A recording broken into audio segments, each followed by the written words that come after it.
இந்த வீடியோல மாசம் மாசம் salary வந்த உடனே முத 1-2 நாட்களுக்குள்ள என்னெல்லாம் நம்ம பண்ணா financially disciplined-ஆவும் financially organized-ஆ இருக்க முடியும்ன்றத ஸ்டெப் பை ஸ்டெப் பார்க்க போறோம். பெரும்பாலான மக்களுக்கு ஒவ்வொரு மாசமும் salary வந்த உடனே என்ன பண்றோனே புரியாம ஒரு பர்టిక్యులர் சைக்கிள் மட்டும் ரிப்பீட் ஆயிட்டே இருக்கும். அதாவது salary வந்த முத நாள் மட்டும் ஏதோ கம்ப்ளீட்டா financially நம்ம ஸ்டேபிளாவும் வெல் ஆஃபாவும் இருக்க மாதிரி இருக்கும். அதாவது பண பிரச்சனைலாம் எதுவும் கிடையாது, financially கம்ஃபர்ட்டபிளா இருக்கும்னு யோசிப்பாங்க. இதுதான் ரிசர்ச்சர்ஸ் illusion of wealth-ன்னு சொல்லுவாங்க. அதாவது வந்த முத நாள் மட்டும் இந்த டெம்பரரி ஃபீலிங் எல்லாருக்குமே இருக்கும். அடுத்து 3 இருந்து 5 நாட்களுக்குள்ள பெரும்பாலான ரெகுலர் செலவுகள் நடந்துட்டு வரும். அதாவது current bill, telephone bill, school ஃபீஸ்னு சொல்லிட்டு ரெகுலரான செலவுகள் எல்லாத்தையும் கட்டிட்டு வருவோம். ஆல்மோஸ்ட் பாதி சேலரி காணாம போயிருக்கும். 3வது 4வது வாரம்லாம் இருக்கிறத வச்சு அடுத்த சம்பளத்து வரைக்கும் எப்படியாவது தள்ளிடணும், அடுத்த சேலரி வந்துனா பெரிய செலவுகள் பார்த்தலாம்னு சொல்லிட்டு ஓட்ட ஆரம்பிச்சிருப்போம். இதே சைக்கிள் ஒவ்வொரு வாட்டியும் ரிப்பீட் ஆயிட்டே இருக்கும். சம்பளம் வந்த முதல் 2-3 நாள்ல அதை எப்படி ஹேண்டில் பண்றோம்ன்றத பொறுத்து தான் நம்ம ஃபினான்ஷியலி ஆர்கனைஸ்டா இருக்குமா இல்ல மறுபடியும் கஷ்டப்பட போறோமான்றதே டிட்டர்மைன் ஆக போகுது. இந்த வீடியோ எடுக்கிறதுக்கு ஒரு முக்கியமான காரணமே எனக்கு தெரிஞ்ச பையனே சொல்லலாம். ஒவ்வொரு மாசமும் லிட்டரலா salary வந்த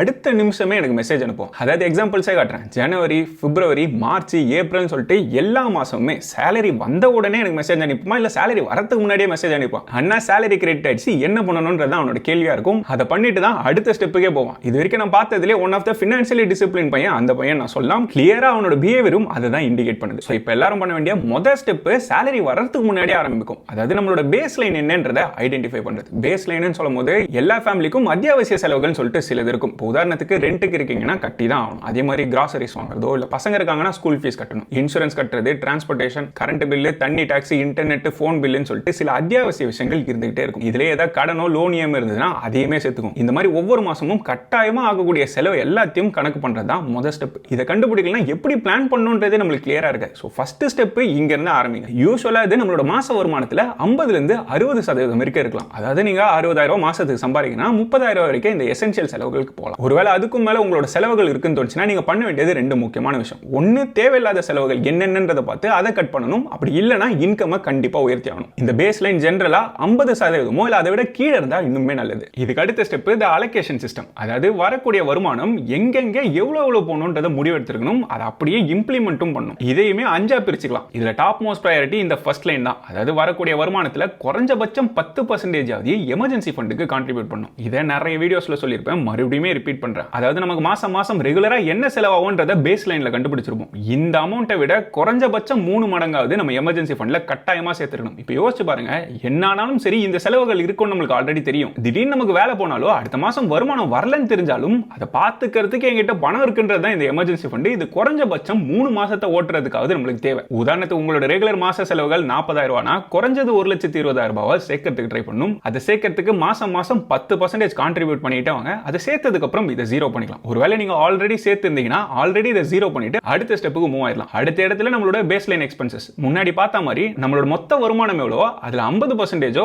அதை விட குறைவா இருந்தா இது ரொம்பவே நல்லது. இப்படி இருந்ததுன்னா உங்களால மற்ற விஷயங்கள் பண்ண முடியும். அப்படி இல்லைன்னா நம்ம தான் காம்ப்ரமைஸ் பண்ற மாதிரி இருக்கும். சோ உங்களோட எக்ஸ்பென்சஸ் குறைக்க முடியுமான்னு பாருங்க. இல்ல இன்கம் கட்டாயமா உயர்த்தி தான் ஆகணும். இப்போ இந்த பேஸ் லைனுக்கு அதாவது ரெகுலரா ஆகக்கூடிய செலவுகளுக்குன்னு சொல்லிட்டு தனியா ஒரு பேங்க் அக்கௌண்ட் வச்சுக்கோங்க. ஒரு அக்கௌண்ட்ல என்னோட ரெகுலர் செலவுகள் பார்ப்போம்னு சொல்லுவோம்ல, அதுக்கு இந்த அமௌண்ட்டை டைரக்டா ட்ரான்ஸ்ஃபர் பண்ணிடுங்க. அது மட்டும் தான் நம்மளுக்கு செலவுகளுக்கானது நம்மளுக்கு கிளியரா தெரியும். இப்போ ரெகுலரா என்னெல்லாம் செலவு வரும் நம்ம ஆல்ரெடி பிளான் பண்ணி வச்சிருந்தாலும் நம்ம பிளான் பண்ணாமலே சில செலவுகள் வரும். திடீர்னு நம்ம வீட்டில் ஃபேன் ரிப்பேர் ஆகும், பைக் ரிப்பேர் ஆகும், இல்ல யாருக்காவது ஃபங்க்ஷன் வரும், மொய் வைக்கணும்னு சொல்லிட்டு எதிர்பாராத செலவுகள் நிறைய வந்துட்டு இருக்கும். இதுக்காகவும் தனியா ஒரு 10% அலோகேட் பண்ணிடுங்க. ப்ராபபிலி இந்த அமௌண்ட்டை நீங்க அதிகமா யூஸ் பண்ணாத பேங்க் அக்கௌண்ட்டுக்கு ட்ரான்ஸ்ஃபர் பண்ணிடுங்க. அதாவது salary வந்தவனே இந்த 10% நம்ம கை வைக்காத இடத்துல தனியா தள்ளி வச்சிரும். ஒருவேளை செலவு வந்தா மட்டும் அங்கிருந்து பாத்துக்கலாம். ஒருவேளை அந்த மாசம் ஃபுல்லா எந்த செலவுமே வரலனா அதை எடுத்து எமர்ஜென்சி ஃபண்டுக்கோ இல்ல இதர காம்பனன்ட்ஸ்க்கோ மூவ் பண்ணிக்கலாம். ஒரு கிளாரிட்டிக்காக சொல்லணும்னா இதுவும் எமர்ஜென்சி ஃபண்டும் ஒண்ணு கிடையாது. எமர்ஜென்சி ஃபண்டுன்றது உண்மையாவே ஒரு எமர்ஜென்சி வந்து அதாவது வேலையே போயிருச்சு, இன்கமே இல்ல, ஒரு பெரிய மெடிக்கல் எக்ஸ்பென்ஸ் வருதுன்னா தான் எமர்ஜென்சி ஃபண்ட் பக்கம் போகணும். இந்த ஷார்ட் டர்ம்ன்றது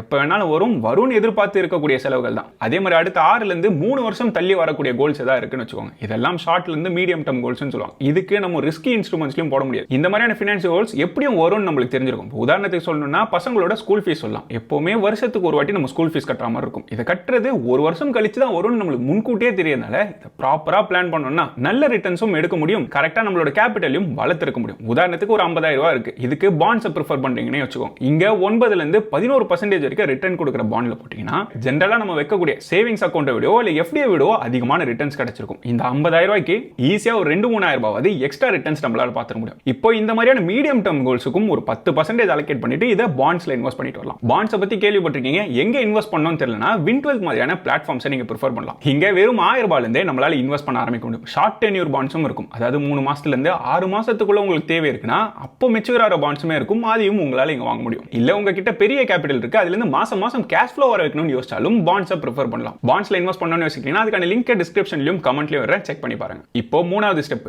எங்கெங்க எவ்வளவு சேவ் பண்ணணும்ன்றத முன்னாடி டிட்டர்மைன் பண்ணிட்டோம். ஆனால் நம்மளோட எக்ஸ்பென்சஸை ப்ராப்பரா எஃபெக்டிவா மேனேஜ் பண்றது இன்னுமே இம்பார்ட்டன்ட். இன்னையில இருந்து அடுத்த மாசத்துக்குள்ள கட்ட வேண்டிய எல்லா பில்ஸையுமே உடனடியா பே பண்ணிடுங்க. அதாவது டியூ டேட் வரைக்கும் வெயிட் பண்ண வேண்டாம். இது கிரெடிட் கார்டு பில்லுக்கும் பொருந்தும்னு சொல்லலாம். அதாவது கிரெடிட் கார்டுல பில்லு ஜெனரேட் ஆனதுல இருந்து 30ல இருந்து 45 நாள் கொடுக்குறேன்னு சொல்லுவாங்க. வெயிட் பண்ணி கட்டுறதுனால ஏதோ சின்னதா நம்ம சேவ் பண்ற மாதிரி யோசிப்போம். ஒருவேளை நம்ம தப்பா மிஸ் பண்ணிட்டோம்னாலோ இல்ல சர்வர் இஷ்யூல கட்ட முடியாம போச்சுனாலோ தேவையில்லாம வட்டி கட்டுற மாதிரி இருக்கும். நம்ம எவ்வளவு சேவ் பண்றோம்னு நினைச்சோமோ அதை விட எக்கச்சக்கமா கட்டுற மாதிரி ஆயிடும். அதனால எல்லா பில்ஸையும் சம்பளம் வந்த 1-2 நாட்களுக்குள்ள யோசிக்காம current bill, EB bill, credit card பில்லுன்னு சொல்லிட்டு எல்லாத்தையும் ஒண்ணா அன்னைக்கே கட்டி முடிச்சிருங்க. அதே மாதிரி சப்ஸ்கிரிப்ஷன் போட்டிருந்தீங்கன்னா அதுக்கும் பே பண்ணும்போதே அது ரிவ்யூவும் பண்ணிருங்க. அதுல எதெல்லாம் தேவையில்லைன்றதை முடிவு பண்ணுங்க. அதாவது அமேசான் பிரைம், நெட்ஃபிளிக்ஸ், ஜிம்முக்கு பில்லு கட்டிட்டு இருக்கீங்க, ஆனா ஜிம்முக்கே போகாம இருக்கீங்கன்னா ஒன்னு ஜிம்முக்கு போகணும், அப்படி இல்லைன்னா போக மாட்டேன்னு தெரிஞ்சதுன்னா அதை கட் பண்றது பெட்டர். அதே மாதிரி ஜொமேட்டோக்கு பிளஸ், ஸ்விக்கிக்குன்னு சொல்லிட்டு தேவையில்லாம நிறைய சப்ஸ்கிரிப்ஷன் வந்து ஒருவேளை யூஸே பண்ணாம இருந்தீங்கன்னா அதெல்லாம் கட் பண்ணாலே நம்மளுக்கு ஒரு சின்ன சேவிங்ஸ் வரும். அடுத்து எந்த பில் எல்லாம்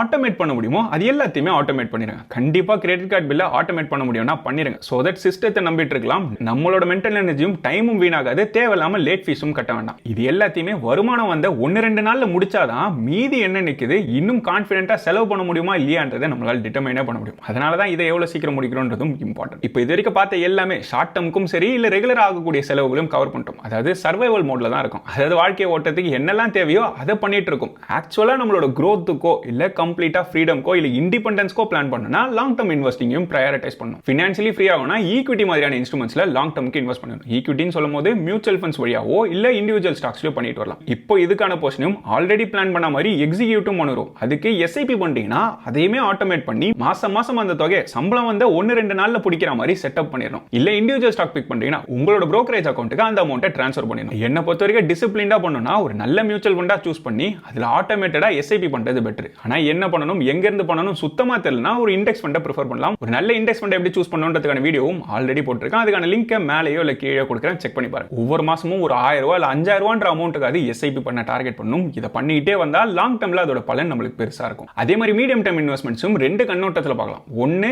எனக்கு கண்டிப்பா இந்த டேட்ல இந்த செலவு வரும் தெரியும். அதாவது ஸ்கூல் ஃபீஸ் மாதிரியான செலவோ இல்ல காரை 2-3 வருஷத்துல வாங்க போறன்ற செலவுலாம் நம்மளுக்கு தெரிஞ்சது தான். அதுக்கேற்ற மெச்சூரிட்டியில் இருக்க பாண்ட்ஸ்ல இன்வெஸ்ட் பண்ணோம்னா எக்ஸ்ட்ரா ரிட்டர்ன்ஸோட நம்மளோட கேபிட்டலும் அந்த பாயிண்ட்ல வந்துரும். அந்த கோலை நம்ம ஃபுல்ஃபில் பண்ணிடலாம். அதே மாதிரி நம்ம கிட்ட சில நேரங்கள்ல எக்ஸ்ட்ராவா ஒரு கேஷ் இருக்கும், அது என்ன பண்றதுனே தெரியல, மார்க்கெட் வாலட்டிலிட்டியில போறதுக்கும் விருப்பம் இல்லைன்னு யோசிக்கிறாங்க. பாண்ட் லேடரிங் மாதிரியான டெக்னிக்கை ப்ரிஃபர் பண்ணலாம். பாண்ட் லேடரிங்ன்றதை இப்படி யோசிச்சு பாருங்க. மாசம் ஒரு 8000 ரூபாய் உங்க கையில நிக்குது, அது என்ன பண்ணணும்னே தெரியல. இப்போ ஒரு 18 மாசம் மெச்சூரிட்டி இருக்க ஒரு பாண்ட்ல போட்டீங்கன்னா 18 மாசம் கழிச்சு நீங்க போட்ட 8000 ரூபாய் 10000 ரூபாயோ இல்ல 11000 ரூபாய்னு சொல்லிட்டு உங்களுக்கு அது ரிட்டர்னா வர ஆரம்பிக்கும். அடுத்த மாசம் மறுபடியும் 8000 ரூபாய் போடுறீங்க, அது 18 மாசம் கழிச்சு வர ஆரம்பிக்கும். சோ 18வது மாசத்துக்கு அப்புறம் உங்களோட வருமானத்தை தாண்டி எக்ஸ்ட்ராவா இந்த தொகையும் இன்கம் மாதிரி வந்துட்டு இருக்கும். யோசிச்சு பாருங்க, ஒண்ணுமே பண்ணாம ரெகுலரா மாசம் பாசிவ் இன்கமும் நம்ம உருவாக்குன மாதிரி ஆயிடுச்சு. சோ ஐடியலா இருக்க பணத்தை இன்ஃப்ளேஷனை பீட் பண்ற ரிட்டர்ன்ஸ்லயும் எஃப்டிஓ இல்ல சேவிங்ஸ் அக்கவுண்ட்லயே வச்சா வரக்கூடிய லாபத்தை விட அதிகமான லாபத்தோடையும் வேணும்ன்றப்போ எடுக்கக்கூடிய லிக்விடிட்டியோட பார்க் பண்ணணும்னா பாண்ட்ஸை ப்ரிஃபர் பண்ணலாம். சோ இது பண்றது மூலமா பிரெடிக்டபிளான கேஷ் ஃப்ளோவையும் உருவாக்கலாம்.